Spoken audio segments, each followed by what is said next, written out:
The man inserted the syringe into the other person's finger, then slowly turned the screw at the back. The steel needle inside the syringe kept piercing the person's nail. The pain was unimaginable. The steel needle continued to penetrate, as if thousands of ants were constantly gnawing at Kaiji's body. The punishment finally ended, and Kaiji's fingernail was stained with fresh blood. But this was just the beginning of the pain. All his fingers were going to endure the torture. And so, Kaiji was ruthlessly tortured by the manager. Then, the man and Kaiji were thrown onto the street by the staff. Kaiji painfully looked at his 10 fingers, swearing to get revenge. Meanwhile, at the casino, the staff had already arranged to repair the machines, and soon, the machines were back to normal. The manager, wanting to avoid affecting the casino's operation, decided to reopen the machines for use tonight. However, due to the events with the man, many people were suspicious that the casino was cheating, so they were reluctant to continue playing the machine. The casino was also troubled, checking the machine's accuracy every day. Fearing that Kaiji might cause trouble, they thought this matter was over. But the next second, the staff informed the manager that Kaiji had returned to the casino. The manager looked at the time, and he noticed that Kaiji only had about 7 hours of freedom left. He thought Kaiji was in a hurry, just wanting to win 800,000 to make himself feel better. The manager then went to the lobby to welcome Kaiji, but Kaiji ignored him and walked with his companion to the side. They went straight to the second floor of the casino.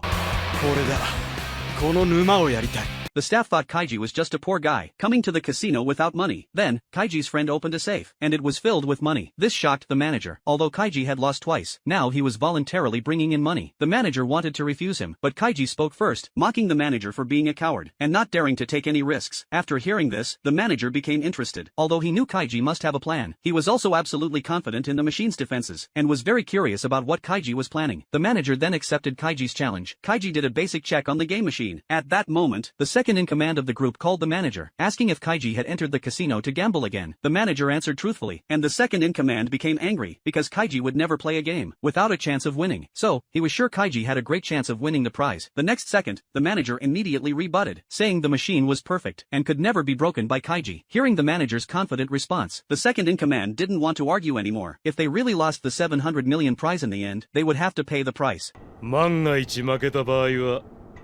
お前に過酷かつ破滅的な処遇を課すしかない。いいな。構いません。そうか。その覚悟あればいいんだ。家庭を一条。生きるために。